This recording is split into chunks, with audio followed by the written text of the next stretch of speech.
Hi, you are watching SightsIn Plus, and this is Romesh Srivastav. Please do subscribe the channel for the HR news, for HR updates, and conversation with the top-notch CHROs, thought leaders, and business heads.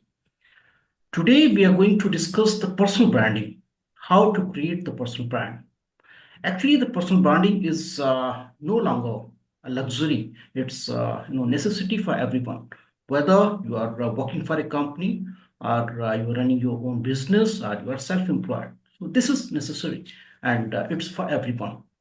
Joining us two phenomenal panelists, and these panelists are shaping the future of HR and the leadership. Let me welcome Dr. Tanvi Gautam, the visionary founder of Leadership Inc. and acclaimed HR influencer. Alongside her, Mr. Sahil Nair, an insightful and renowned HR thought leader. Welcome both of you to Sites Plus. Thank you, Ramesh. Thank you, Ramesh, for having us over. Tanvi, very first, I would like to know that what is the personal branding in your own words? I think personal branding is the art of making sure that people think about you in the right way and feel about you the way you want them to feel, even before they have met you. And I think that it has a lot to do with the way people categorize you in their world, the way they think about what is the value proposition that you bring to the table, what can they expect when they interact with you, and like a good brand, are you able to deliver that to them consistently and reliably? So if you have a good personal brand, that means people know what to expect and think of you before you have entered the room, and they know what to expect of you after you have left the room. So that's how I think about personal branding. So sometimes, Dr. Tanvi, we also get confused with the personal branding and self-promotion. So do you think it's the same or there's a little difference? Oh my God, this is just such a brilliant question because yes, people do get it confused all the time. And I tell them, I said, it's personal branding, not personal bragging. There is a big difference. And the difference is that personal bragging is all about I, me, myself. But personal branding is not that you don't talk about yourself, but you must answer a second more important question, which is what is in it for the person to whom you are communicating. And I think that's where the error happens, is that people forget to close the loop. So they keep talking about themselves, but they don't think about how is this of any value to the person who's listening to it. And I think that LinkedIn nowadays is filled with a lot of personal bragging sometimes that's happening in the name of personal branding. So yes, there is a distinction. Very true. And Sahil, coming to you now, what is your initial comment on this? How do you understand, elaborate the personal branding?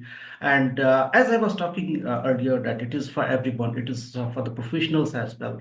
But how it can help to professionals? So I think, Ramesh, first of all, thank you once again for having me on your show.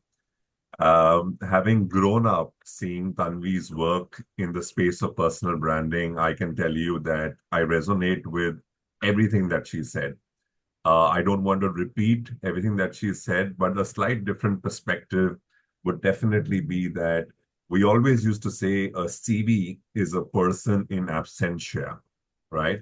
Today, if you were to look at a CV, not just as a piece of paper, but what is said, what is unsaid, what is felt, what is not felt about the person, either when the person's in the room or when the person's not in the room, right? A lot of this really constitutes in terms of a personal brand. I think I love the way you brought in that perspective of saying personal branding versus bragging, because today the platforms available to us allow us to voice our thoughts, our opinions. But what we many times forget is every single footprint that we leave out is either adding to the brand promise or deleting or depleting the brand promise or the brand equity, which is essentially your personal brand. So I think it's no different than everyday behavior that constitutes to the image in the way you want the world to see you. And are you aggregating behaviors to contribute to that image, or are you putting out behaviors there which are contrary to the image in the minds of people. And this is an everyday affair. So people think that I can run a campaign or I can start a podcast or I can do something to build a personal brand. My take is highly mistaken, because every single action is like a debit credit happening every minute out there just to see whether people are adding on or depleting onto their image or their personal brand. Very nicely put, Sahil. Yeah, as Dr. Tanvi was also talking about, it is kind of individual value proposition, what you bring on the table, and that is very important. But sometimes for the professionals, as we are also talking about, so what are their career aspirations? So that is very important, and according to their career aspirations, how they plan their personal branding. So I would Yeah. like to know from both of you, as a professional, how we can plan the personal branding, how we can create our self personal brand with the aspirations of with your career aspirations. First of all, you have to be clear on what your aspirations are. I think a lot of times professionals define their aspiration in terms of a promotion or that next role, which I think is a very transactional way of thinking about your brand. It is not just about the promotion or the role that you're after, but what is the impact that you want to have as a result of that role or that promotion is what you really want to be thinking about. And so having clarity on your aspiration and the impact of that aspiration is where you really want to begin. Also, I think there is a bit of a difference between an outside in and an inside out view of personal branding. A lot of people start by thinking about what is the impression that I want to leave on other people? What do I want them to think of me? Which is fine, but it has to be accompanied by a second conversation, which I think to me is the more important conversation, which is what do I want to be known for? What is it that I stand for that I can convey to the other people? And that has to be thought through independent of the audience first, because then you're anchored in your own values, you're anchored in your own aspirations versus other people trying to define what your personal brand should be. So I am a bigger proponent of the inside out. When you have clarity on who you are, what you bring to the table, what do you stand for, and how can that be of service to your target audience or the people with whom you want to work, is the way to formulate a solid personal brand versus just thinking about how can I get that next role or promotion. To me, the next role or promotion is almost, I would say, an outcome or a side effect of having a strong personal brand. It is not the be all and end all of personal brand.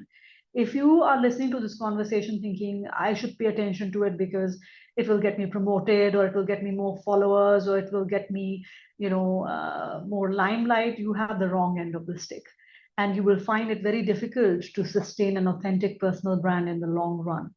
So that's what I would say. Sahil? Yeah, I think Tanvi, it makes a lot of sense, but I often draw this analogy to say when we drive a car, we have side mirrors, we have the front glass, and we also have the rear mirror, right? And if you look at the side mirrors, it's often said that, objects are closer than they appear.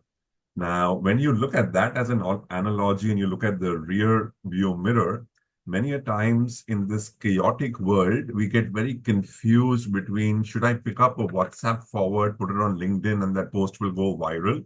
And if that post goes viral, I am adding to my personal brand versus can I consistently put out information that I want the world to know me as, and is that my personal brand?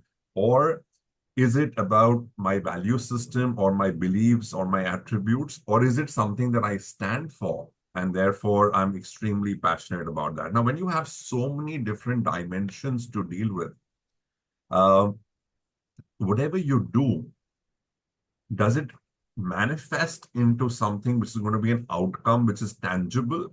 My answer is yes and no.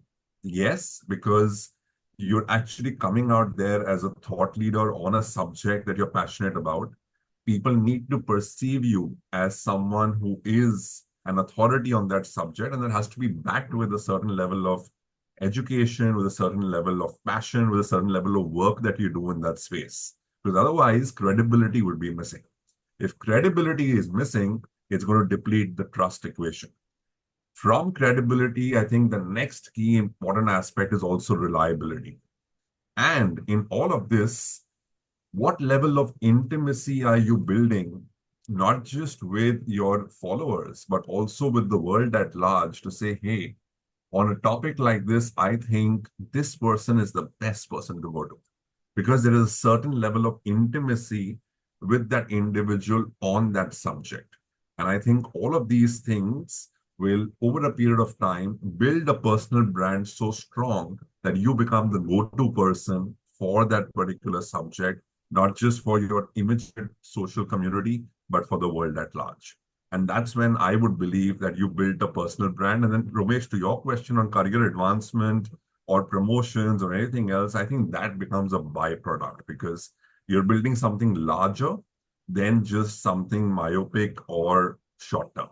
Very nice. I think very nicely you have put, and three things that are very important: authenticity, reliability, and credibility. That is very important when you are planning your career aspirations, or how you are planning your personal brand.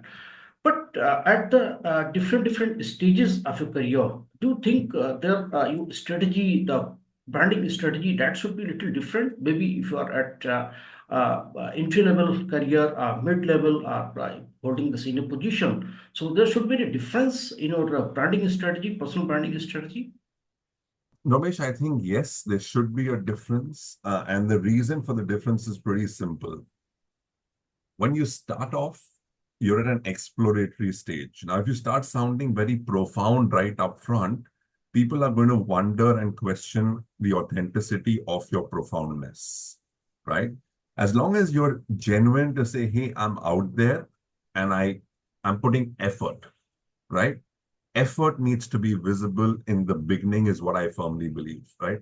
A little bit about my journey. When I started off building my personal brand, I was very confused about the fact that, hey, should my work speak for myself or should I go around telling people what I'm doing? Because unless I don't tell them, they will never know. So that was the first dilemma, the first crossroad that I was at. And as I started writing, I realized that over a period of time, unless I don't reduce my self-orientation, I could get perceived as someone who is too full of himself. So that was my first learning when I started way back off to say, okay, I want to build HR Bytes, right? Over a period of time, I realized it's no longer about Sahil.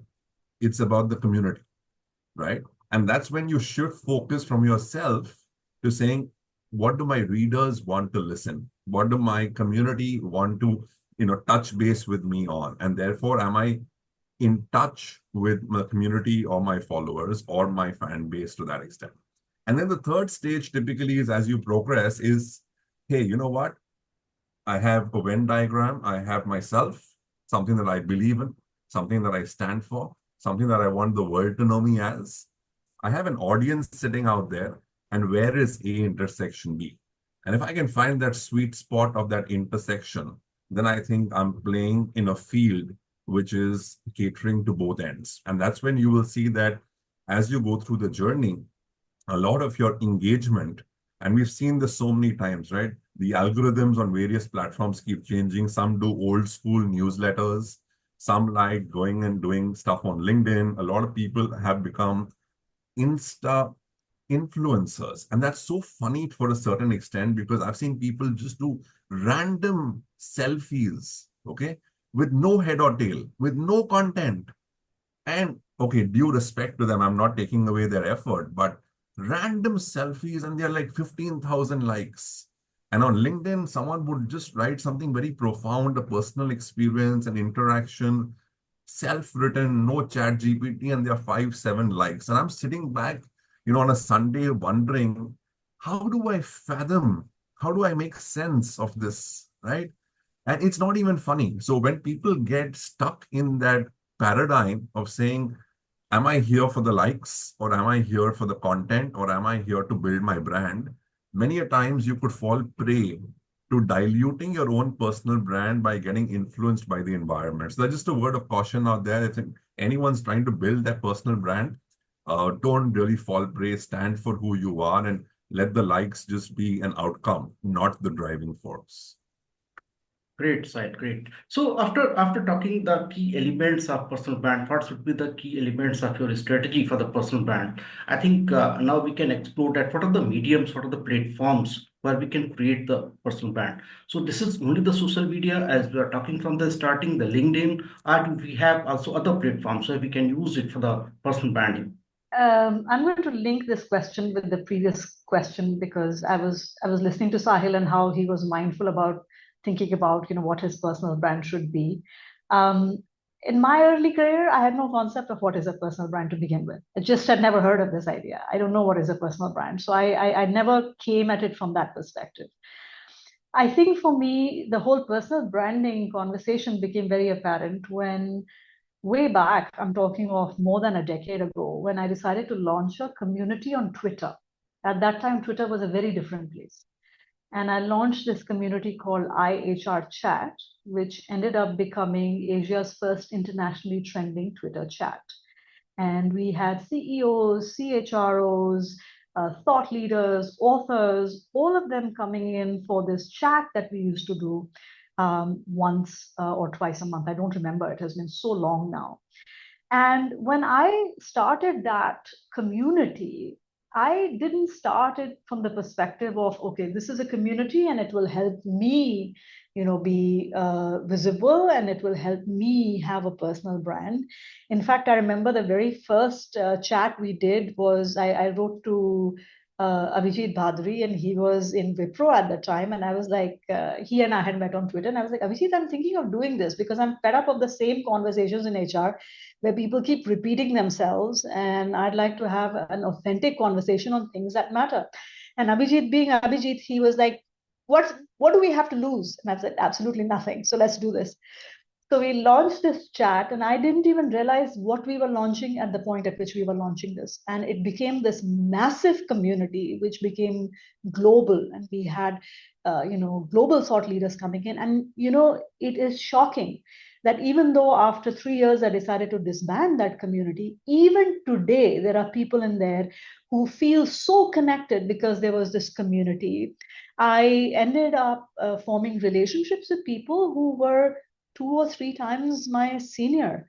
And that itself ended up crafting a personal brand. So I wanted to share that perspective from to highlight the fact that you if you have not thought about it, that's okay. I didn't think about it, but it was in the process of finding my tribe, of putting out the things that were important to me, that a brand came together.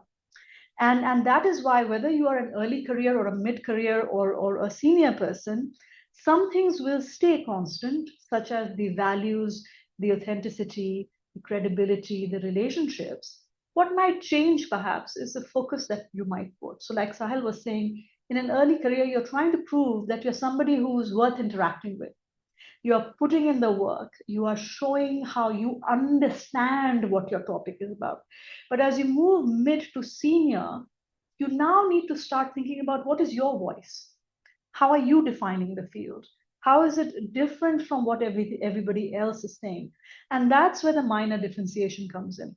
So that is to say that irrespective of the stage of the career, there are certain elements of personal branding that will stay the same, and others that you now need to be mindful of because you need to speak or convey that progress in your career and your roles, and that itself is something to pay a little bit more attention to.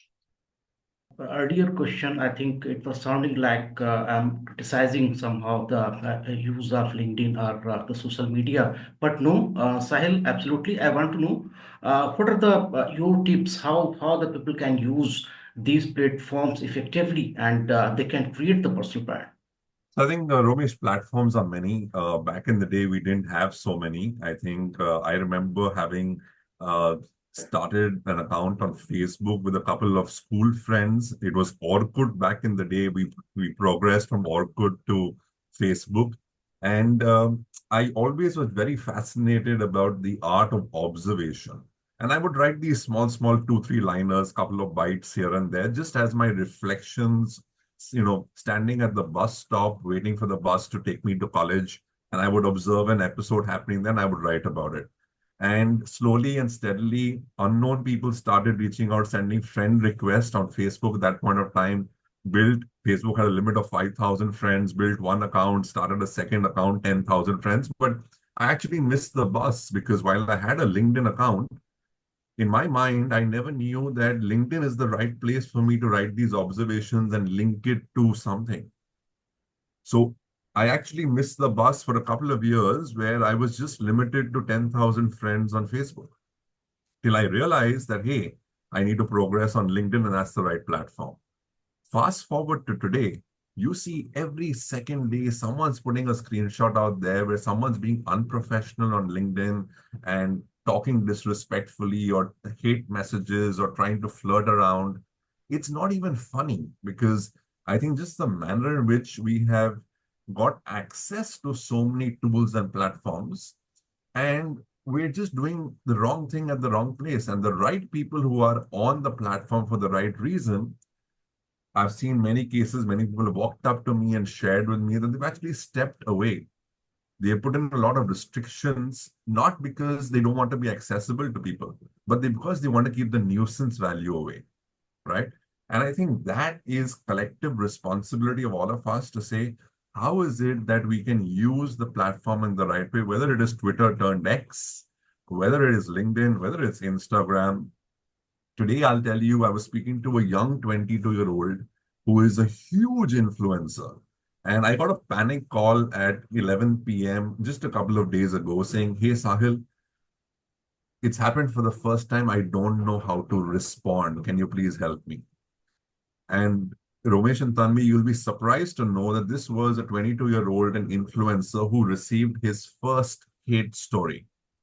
So someone out there picked up a post, went and put it on their story, tagged this person, and just wrote a lot of nonsense. And this person was out in tears saying, I'm not here to harm anybody. I'm not talking shit about anyone. And someone randomly is, I don't even know this person for goddamn sake. And this person is out there maligning my character, talking shit about me. How do I handle this? Right? And trust me, it's not just about blocking that person or deleting that person's post or delinking it from your profile. It's about the fact that this 22-year-old went through trauma for a couple of days, saying, why me? What do I do about it? And I think while we may know platforms and we may be out there to build our personal brand, the world's not as nice as we may think it to be. There are people out there who may not wish well for you, who may be jealous, who may be insecure. Now, as you build your personal brand and leverage such platforms, are you also skilled enough to understand that there are certain drawbacks and therefore be able to navigate those? And I think, Romesh, I just wanted to give a counter on both sides because while we've been talking the great benefits of building a personal brand, we need to be cognizant that society is changing. Had someone had to hack Google 20 years back, or for that matter, any organization, the organization would send them a legal notice. Today, we saw that case in the newspaper. Someone hacked into their systems and they said, hey, where are you? Which part of India you are in? I want to come and give you a job. Please come and work with us. Now, if that's the kind of mindset where we're moving to a skill-driven economy, are we not building our personal brands? Because on one end of the spectrum, you may have India, and I'm just talking India here. Of course, the world has a larger perspective. On the other hand, you have Bharat. Now, Bharat may say we don't have access to the best of organizations, the best of companies. How do I build my personal brand? And all I'm saying is it takes one skill, one opportunity to become famous. You saw it with the youngest world chess champion. You saw it with someone who got a job with Google. And you also saw it with organizations and leaders today who are putting out job descriptions saying, I need someone. And we saw that with a couple of examples like Zomato and others, where they want people to apply in a very unique manner. And the question is here, start very basic. What is your 100-word personal branding statement? How do you want the world to know you? And if you're struggling to even create that 100-word personal branding statement, tomorrow, if you're with your role model in an elevator, would you have the elevator pitch? And I think some of these things become very important. You don't need a professional class to go through it. Even if you're in your school, your college, the point that Tanvi and I are making is start thinking about it. Very nice example, Sahil. But this also reminds me one more question. Might be, it's easy for the those who are little extrovert, but those who are introvert, so that may be difficult for those people. How they can create a strategy for the personal brand? I think it's a misnomer. I think it's an internal block of thinking I'm an introvert and I can't build my personal brand. I think introverts have a huge advantage over the extroverts in that they listen and observe better than the extroverts. And I think it's just a different way of information processing. And there are many ways to build your personal brand. You don't have to. First of all, I also want to put it out there that we have confounded personal branding with platforms. I think it's much more than that. A personal brand is something that you live and breathe every day. It is made or broken in moments of truth, of interaction that you have with people. It could be something that could get elevated when you make a comment in a meeting, which is an insightful comment, and your personal brand starts becoming somebody who's very insightful. On the other hand, you may make an off the cuff remark which is very catty about somebody, and then your personal brand is gone right there. And so you can build or ruin your personal brand in very small ways without even realizing it, if you're not cognizant of the fact that it is not about creating a picture on a platform. It is also about the human connection that you have with people and how people feel when they meet you in person. One of the comments I get many times is, it's amazing when we meet you in person. It's just like how when I saw you online, there is just no difference. And I'm like, that's because I don't know how to be different. But there has to be that seamlessness which is on platform and off platform that carries on. So if you think that you are an introvert and you don't know where to begin, start with the human connection part of it. Find the people who you admire, look at what are they posting or talking about, and how can you make an insightful comment or a remark over there. Even that ends up being a way of building a personal brand. So there are many ways to go about it, uh, and slowly experimenting with whatever you're comfortable with. If you're comfortable with posting something once a week or sharing other people's thought leadership, start there. Don't get held back by, oh, I'm an introvert, so guess what, I don't really have an advantage. Introversion is not like your height. If you're 5'7", and you'll always be 5'7", try and experiment with other styles of communication and see how it works for you. So I actually do think that introversion can be a positive thing when it comes to personal branding. I think we tried to discuss all the important elements of this, how to create the personal brand. Anything else which is important and we did not touch here? I think just one point, Romesh, there, and I'm conscious of time, we might need to conclude here. But I did a LinkedIn post a couple of years ago where I said, don't be an echo, be a voice, right? And I think that is very important. Many a times we find it very easy to either consume data or to go out there and say, fantastic, great job. I think that's great, right? You're supporting others, being an ally is super. But what is very important is to have a voice of your own. And that, whether you realize it or not, over a period of time will constitute a very large element of your own personal brand. So don't be an echo, be a voice. If we try to summarize the discussion, and when you're creating the personal brand, so authenticity, that is very important that we are talking. And apart from this, the reliability, credibility, these are the very important elements of personal branding. But apart from this, consistency, that is, I think, also very important when you are planning the personal branding strategy for yourself. Thank you so much, Sahil and Dr. Tanvi, for joining the conversation and sharing your wonderful thoughts. Thank you so much. Thank you, Ramesh, and thank you, Sahil. Thank you. Thank you so much, both of you.